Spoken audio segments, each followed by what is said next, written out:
Subscribe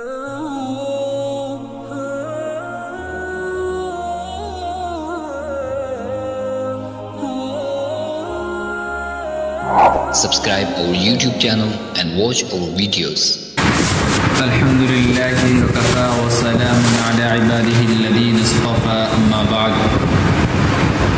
أعوذ بالله من الشيطان الرجيم بسم الله الرحمن الرحيم وقل لعبادي يقولوا التي هي أحسن إن الشيطان ينزغ بينهم إن الشيطان كان للإنسان عدوا مبينا آمنت بالله صدق الله مولانا العظيم وصدق رسوله النبي الكريم ونحن على ذلك من الشاهدين والشاكرين والحمد لله رب العالمين. معزز سامعین کرام اور میرے غیور نوجوان ساتھیوں، جو آیت کریمہ میں نے آپ کے سامنے تلاوت کی ہے، اس آیت کا ترجمہ یہ ہے کہ اے محمد صلی اللہ علیہ وسلم، آپ میرے بندوں سے کہہ دو کہ زبان سے وہ بات نکالا کریں جو بہتر ہو۔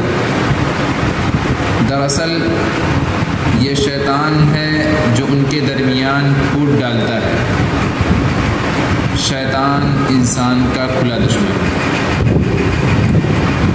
اللہ تبارک و تعالی نے اپنے رسول صلی اللہ علیہ وسلم کو یہ حکم دیا ہے کہ وہ مسلمانوں کو زبان کا استعمال سلیقے سے کرنے اور اچھی بات کرنے کی تلقین کرے، کیونکہ شیطان انسانوں کے درمیان جو لڑائی جھگڑے کراتا ہے اس میں وہ زبان ہی کو ذریعہ بناتا ہے۔ اللہ تبارک و تعالی نے یہ حکم دے کر انسانوں کو ایک انتہائی ضروری سماجی اور اخلاقی مسئلے کی طرف متوجہ کیا، جس سے عموماً آج کا مسلمان غافل ہے۔ انسانی تعلقات کے بننے اور بگڑنے اور انسان کی شخصیت کا وقار قائم ہونے اور ختم ہونے میں سب سے بڑا دخل انسان کی زبان ہے۔ اگر انسان کی زبان موقع بے موقع چلتی رہی، حق و ناحق کی تمیز کے بغیر استعمال ہو، دوسروں کو سخت سست کہنے اور طنز و تعریض کرنے میں استعمال ہو، گالم گلوج اور فتنہ اور فساد میں استعمال ہو، تو اس سے بری کوئی چیز نہیں۔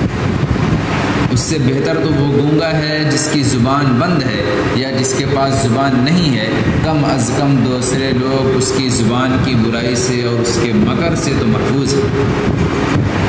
اسی لیے اللہ کے حبیب صلی اللہ علیہ وسلم نے مسلمان ہونے کے لیے یہ ضروری قرار دیا ہے کہ وہ اپنی زبان کو قابو میں رکھے، اپنی زبان کو کنٹرول میں رکھے، اس کے ذریعے سے کسی کو تکلیف نہ پہنچائے، کسی کو گالی نہ دے۔ آپ صلی اللہ علیہ وسلم نے فرمایا، المسلم من سلم المسلمون من لسانہ ویدہ، کہ مسلمان وہ ہے جس کی زبان اور ہاتھ کی برائی سے دوسرے مسلمان محفوظ رہے۔ زبان کا غلط استعمال کرنے والا مومن نہیں ہوتا ہے۔ جو شخص زبان کا غلط استعمال کرتا ہے، اللہ کے حبیب نے فرمایا کہ وہ مومن نہیں ہے۔ آپ نے فرمایا، لیس المؤمن بالطعان ولا اللعان ولا الفاحش ولا البذی، کہ مومن طعنہ زن نہیں ہوتا ہے، مومن ملامت گر نہیں ہوتا ہے، مومن بے حیا نہیں ہوتا ہے، مومن بدزبان نہیں ہوتا ہے۔ اگر انسان کی زبان حق بات کہنے اور صلح جوئی کے لیے استعمال ہو، محبت اور شرافت کا اس سے اظہار ہو، تو اس سے اچھی کوئی چیز نہیں، کیونکہ زبان یہ در حقیقت انسان کے دل و دماغ اور اس کی شخصیت کا ترجمان ہے۔ اگر ترجمانی بری ہے تو شخصیت بھی بری ہے، اور اگر ترجمانی اچھی ہے تو شخصیت بھی اچھی ہے۔ اللہ کے حبیب صلی اللہ علیہ وسلم نے نہایت حکیمانہ طریقے سے ایمان، دل اور زبان کے رشتے کو سمجھایا۔ آپ نے فرمایا لا يستقیم ایمان عبد حتی يستقیم قلبه ولا يستقیم قلب احد حتی يستقیم لسانه، کہ کسی بندے کا ایمان اس وقت تک سلامت نہیں رہ سکتا جب تک کہ اس کا دل سلامت نہ رہے، اور کسی بندے کا دل اس وقت تک سلامت نہیں رہ سکتا جب تک کہ اس کی زبان سلامت نہ رہے۔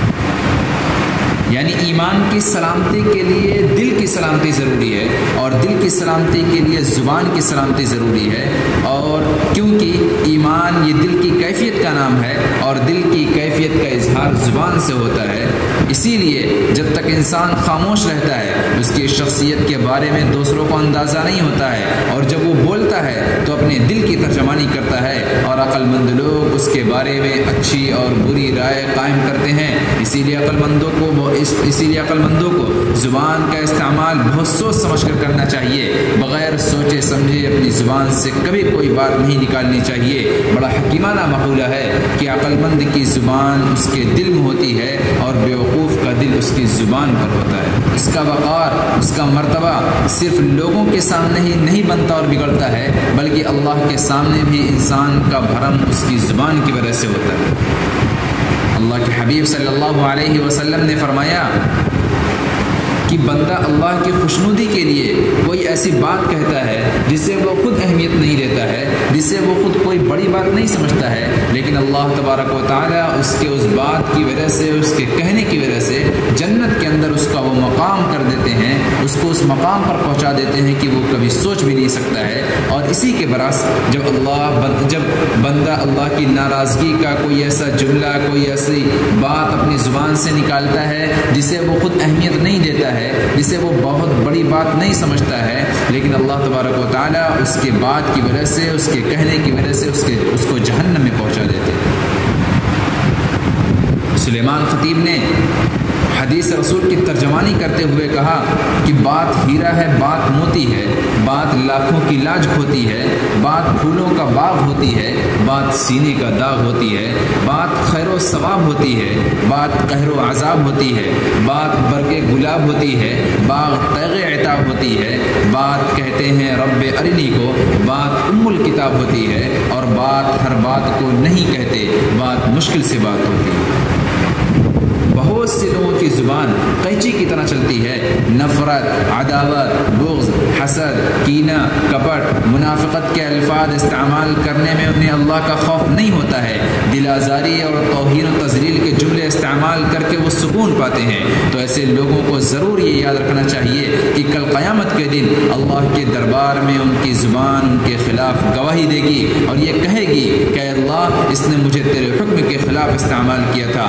قرآن مجید میں اللہ تبارک و تعالیٰ صاف طور پر یہ ارشاد فرماتے ہیں یوم تشہد علیہم السنتہم وایدیہم وارجلہم بما کانوا یعملون، کہ وہ اس دن کو نہ بھول جائیں جب ان کی اپنی زبانیں، ان کے اپنے ہاتھ، ان کے اپنے پاؤں ان کے کرتوتوں کی گواہی دیں گے۔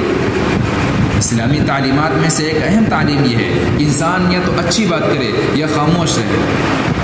ایک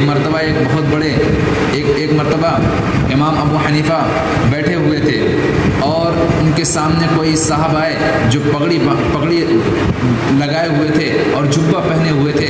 جب امام صاحب کے وہ قریب پہنچے تو امام صاحب نے یہ سوچا کہ لگتا ہے کوئی عالم ہے، اور ان کے احترام میں امام صاحب نے اپنا پیر سمیٹ لیا اور سیدھے ہو کر بیٹھ گئے۔ اور جب وہ صاحب آگے آئے اور آ کر امام صاحب کو سلام کیا تو اس کے بعد امام صاحب نے پوچھا کہ مسمو کا، یعنی آپ کا نام کیا ہے؟ تو انہوں نے کہا یوسف۔ جب تک انہوں نے اپنی زبان سے کوئی جملہ نہیں نکالا تھا، سامنے والا یہ سمجھ رہا تھا، یعنی امام صاحب یہ سمجھ رہے تھے کوئی عالم ہو سکتے ہیں، کوئی بہت بڑے علامہ ہو سکتے ہیں، کہ ان کے حلیے سے دیکھ کر یہ لگ رہا تھا۔ لیکن جب انہوں نے یوسف کی جگہ یوسف کہا تو امام صاحب نے اپنے دل ہی دل میں کہا کہ جب تم یوسف ہو تو ابو حنیفہ کے اب پیر پھیلانے کا وقت آ گیا ہے، اس لیے کہ آپ نے جب تک آپ خاموش تھے اس وقت تک آپ کی شخصیت کا اندازہ نہیں ہوا تھا، لیکن جب آپ نے تکلم کیا، جب آپ نے بولا تو آپ نے یہ بتا دیا کہ آپ جاہل مطلق ہیں۔ اسی لیے زبان کا استعمال بہت سوچ سمجھ کر کرنا چاہیے، بغیر سوچے سمجھے کبھی اپنی زبان سے وہ بات نہیں نکالنی چاہیے۔ اللہ کے حبیب صلی اللہ علیہ وسلم نے فرمایا من کان یؤمن باللہ والیوم الآخر فلیکن خیرا او لیصمت، کہ کہ جو شخص اللہ پر اور یوم آخرت پر ایمان رکھتا ہو تو وہ بھلی بات کرے ورنہ خاموش رہے۔ لا یعنی اور غیر ضروری باتوں سے پرہیز کرنا ایک شریف انسان کے لیے ضروری ہے۔ کامیاب مومن کی یہ صفت بتلائی گئی ہے والذین هم عن اللغو معرضون، کہ وہ لغو باتوں سے پرہیز کرتے ہیں۔ لا یعنی باتوں سے پرہیز کرنے کو اسلام کی خوبصورتی بتایا گیا ہے۔ من حسن اسلام المرء ترکہ ما لا یعنی، کہ انسان کے اسلام کی خوبصورتی یہ ہے کہ وہ لا یعنی باتوں کو ترک کر دے۔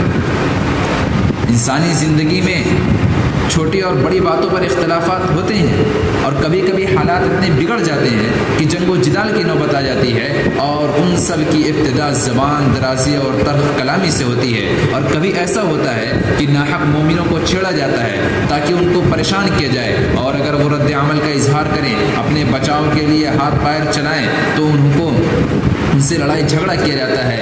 اللہ تبارک و تعالیٰ نے مومنوں کو جھگڑنے میں پڑنے کے بجائے خوبصورت طریقے سے اسے ٹالنے کی تلقین کی ہے۔ اللہ نے فرمایا وَإِذَا خَاطَبَهُمُ الْجَاهِلُونَ قَالُوا سَلَامًا، کہ جب جاہل لوگ مومنوں کو مخاطب کرتے ہیں یعنی انہیں چھیڑتے ہیں تو وہ کہتے ہیں سلام۔ اسی طریقے سے آپ اپنی زبان سے جب بھی کوئی ایسی بات نکالیں تو بہت سوچ سمجھ کر نکالیں۔ کسی نے کیا خوب کہا ہے کہ جب آپ اپنی زبان سے کوئی ایسی بات نکالو تو پہلے یہ سوچ لو کہ اسے کل قیامت کے دن اللہ کے سامنے مجھے پیش کرنا ہے۔ اگر پیش کر سکتے ہو تو اپنی زبان سے وہ بات نکالو ورنہ خاموش رہو۔ ایک مرتبہ بادشاہ وقت نے خواب میں دیکھا کہ اس کے سارے دانت گر چکے ہیں، تو اس نے اپنے وزیر سے کہا کہ ایک معبر کو بلاؤ، ایک تعبیر بتانے والے کو بلاؤ۔ تو ایک معبر لایا گیا، تو اس سے بادشاہ نے اپنا خواب بتایا اور کہا کہ میں نے خواب میں یہ دیکھا ہے کہ میرے سارے دانت گر چکے ہیں، اس کی تعبیر کیا ہے؟ تو معبر نے جیسے ہی خواب سنا تو وہ الاعوذ باللہ اور اعوذ باللہ پڑھنے لگا۔ تو اس کے بعد بادشاہ نے کہا کہ تمہیں کیا ہوا ہے، کیا اس خواب کی تعبیر صحیح نہیں ہے؟ تو معبر نے کہا کہ آپ نے بڑا خطرناک خواب دیکھا ہے، اس کا مطلب یہ ہے، اس خواب کی تعبیر یہ ہے کہ آپ کے خاندان میں، آپ کے گھرانے میں اور آپ کی فیملی میں سارے لوگ ختم ہو جائیں گے اور سب انتقال کر جائیں گے۔ تو بادشاہ نے کہا یار یہ بڑا کمینہ معلوم ہوتا ہے۔ تو بادشاہ نے اسے پٹوایا بھی اور اسے پھانسی بھی دے دی۔ اس کے بعد کہا دوسرے معبر کو بلایا جائے۔ پھر دوسرے معبر کو لایا گیا، اس کو بادشاہ نے اپنا خواب سنایا اور بتایا۔ تو اس معبر نے جیسے ہی خواب سنا تو اس نے ہنستے ہوئے کہا بادشاہ سلامت، مبارک ہو، آپ کو مبارک ہو۔ بادشاہ نے کیا ہوا، اس کی خواب کی تعبیر کیا ہے؟ تو اس معبر نے کہا اس خواب کی تعبیر یہ ہے کہ آپ اپنے خاندان میں، اپنے گھرانے میں اور اپنی فیملی میں سب سے زیادہ زندہ رہیں گے اور سب سے لمبی عمر پائیں گے۔ تو بادشاہ نے جیسے ہی یہ بات سنی تو اس سے خوش ہو کر اسے انعام سے نوازا اور اس کا اکرام بھی کیا۔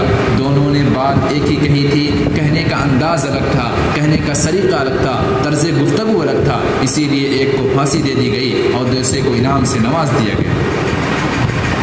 اسی لیے آپ حضرات سے گزارش ہے کہ جب آپ اپنی زبان سے کوئی ایسا کلام نکالیں، کوئی ایسی بات نکالیں تو اسے تہذیب اور ادب کے دائرے میں رہ کر پیش کریں۔ اپنی زبان سے کبھی کسی کو تکلیف نہ پہنچائیں، کسی کو برا بھلا نہ کہیں، اپنی زبان سے کسی کو گالی نہ دیں، کسی کی غیبت نہ کریں، کسی پر بہتان نہ لگائیں۔